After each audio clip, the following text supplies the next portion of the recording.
It's the Black Real Estate Dialogue. Tune in. Tune in. Tune in. Tune in.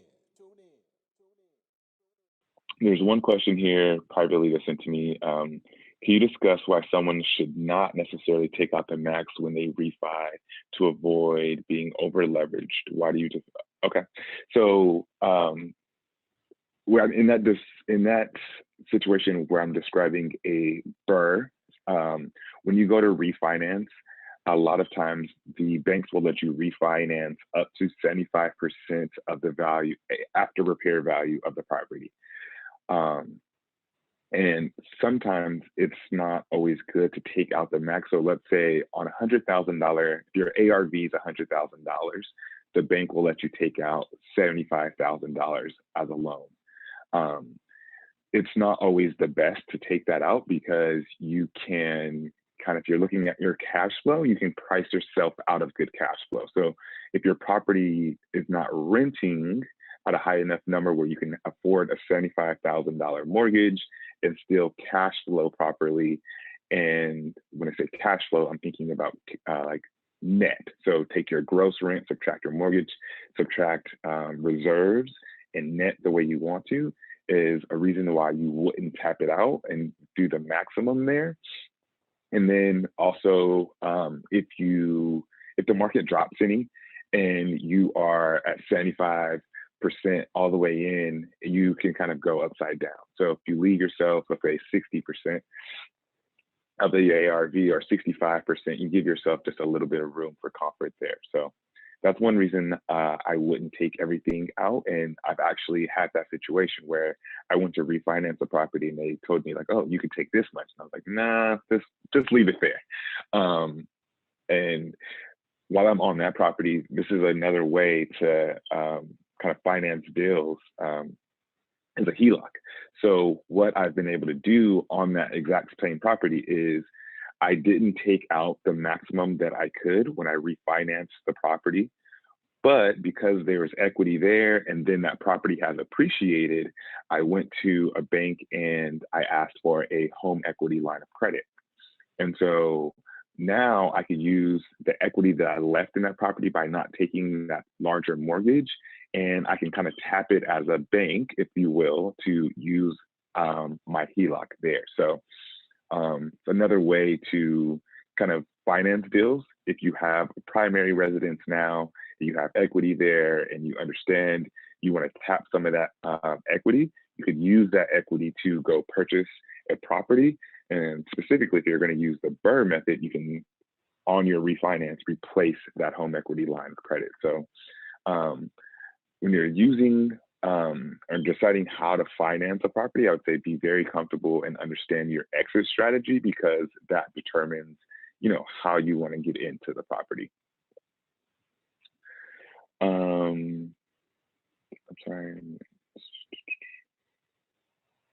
I'm trying to make sure I catch all the questions. This one that says, I'm sorry, I meant as opposed to like Detroit or Cleveland or Baltimore. Got it. Okay.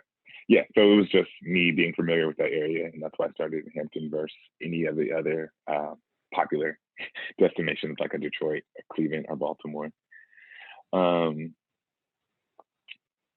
Yeah, so when I have another question here, it's private. It says like, what type of prices can someone expect to pay in that area? So my rental properties, I pick up for low 40s, so like 40, 43, 45. And what I found is a certain size, so about 900 square feet, I can every now and then find them around that 40,000 mark, and I can renovate them for 20-ish. And I know that most times they rent out for 1,000, and the numbers work out so I cash flow like I want to based on those numbers.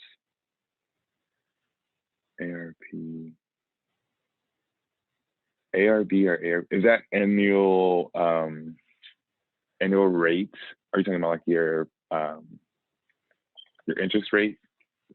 That might be what your ARP is, your annual rate of, I don't know, ARP, because its annual interest rate is normally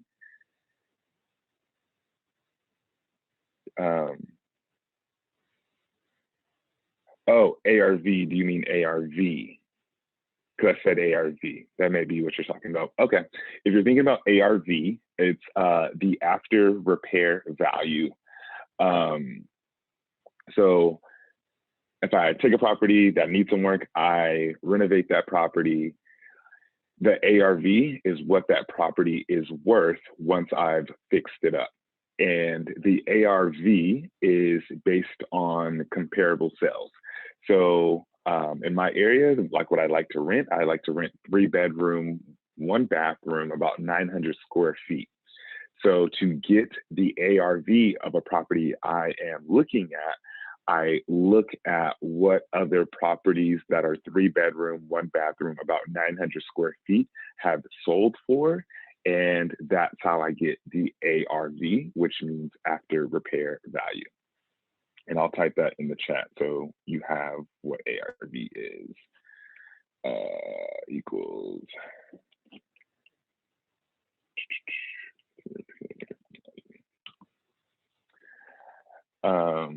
You're welcome. Are you looking for a community of like-minded individuals and access to experts in real estate? Yeah.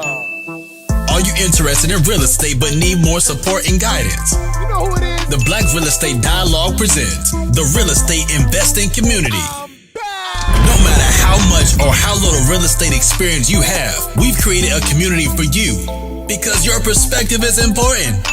All right, tell me, where's the #1 place where you can do Q&A with experienced guest speakers 2 times per month? How about unlimited access to past guest speakers' recordings? What about a private Slack channel to engage in daily discussion with everybody in the community to share resources and support each other? Head on over to blackrealestatedialogue.com. That's blackrealestatedialogue.com. It's the real estate investing community presented by the Black Real Estate Dialogue. Come join us today.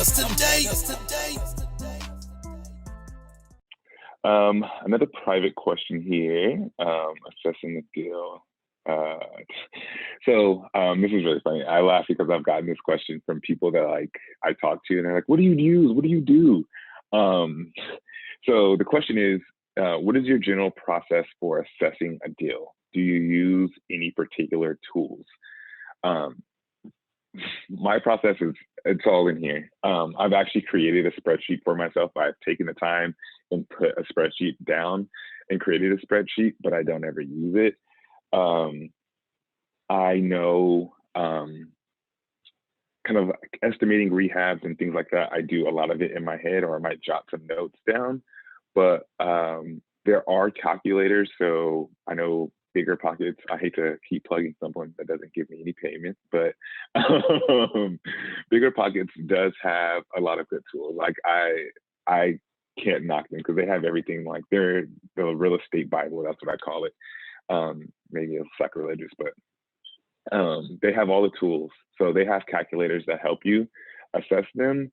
I think 2 other things that I use when assessing a property is I use Zillow, and I use Zillow to look at what properties are renting for in an area, right? So that helps me determine what I'll be able to rent a property for. That's like one of the few things I use Zillow for, just to see what properties are renting for. And I also use Zillow. They have a mortgage calculator. So as I'm looking at a property and I'm thinking, okay, what is my mortgage going to be on this property? They have a calculator where I'm able to plug in what I think my all-in cost will be, an interest rate, and it tells me roughly what my monthly mortgage will be, which I found to be pretty accurate. So from there, I'm able to take that monthly mortgage amount. I'm able to flip over to the rent side of Zillow and see what I can get for rent on that property and say, okay, like, is this a good deal or a bad deal? I'll give you a very recent case study. I put an offer on a property this week. I put an offer at $56,000. Blindly, I didn't see the property. Didn't have my realtor go walk it or anything like that. After my realtor walked it, I figured my rehab cost was going to be a little bit higher. So I followed that process, right? I think I would have been all in at $81,000 would have been my number, all in cost. So I plugged $81,000 into the Zillow mortgage calculator. And then I looked at Zillow and I asked my realtor like what we think we can get for rent, and she told me $1,000 based off of what I plugged into the Zillow calculator. My mortgage would have been like $800 a month, and the rent would have been $1,000 a month. I didn't like that, so I still kept my offer on the property. I'm gonna buy the property, but I'm gonna flip the property versus keeping it as a rental. So those are kind of some of the tools that I use: Zillow mortgage calculator, Zillow for rent, and kind of just assess rent. Another tool, I use it in tandem with Zillow Rent, is Rentometer, in Rentometer, or some people call it Retometer, whatever you want to call it.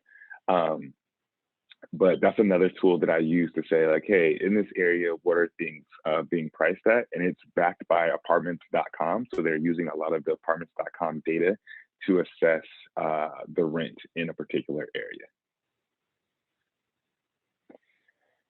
Great questions. I think I missed one here. Integrity and reputation are everything in today's age of social media. Everyone knows everyone. So of course you want to maintain your reputation.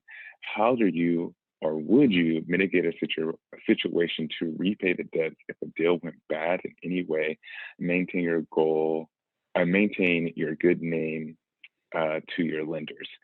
I've actually had this happen, right? So I've had a deal go like extend longer. It was a flip.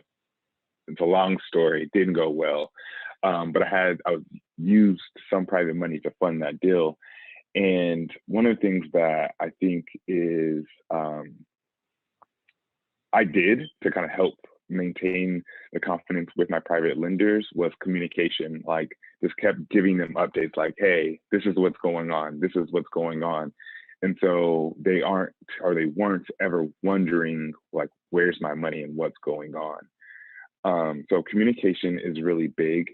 And then even showing them the numbers, right? So like, hey, this is taking a little bit longer, but I'm all in at like this price. I'm selling at this price. So your money is going to be recouped in here. I just got to get to there. So thank you for your patience. Like, let's like work together. So communication, very open and honest about just like the numbers. And then I think part of it is when people decide to invest capital with you, they trust you in some regard, right? So if you keep an open line of communication with that person, they're already trusting you, and that continued communication is going to, in my opinion, kind of settle them on that foundation of trust that they already had to kind of work with you.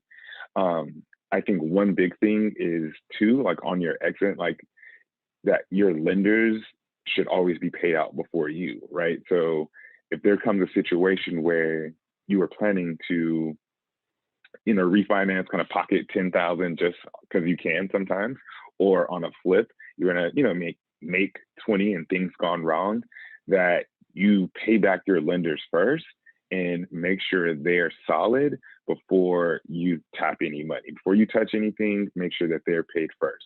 I think is really big. And again, for that reason around reputation and kind of keeping a good name. Hi everyone, Sam here from the Black Real Estate Dialogue. Make sure to hit that notification bell and that subscribe button, and to visit us at blackrealestatedialogue.com.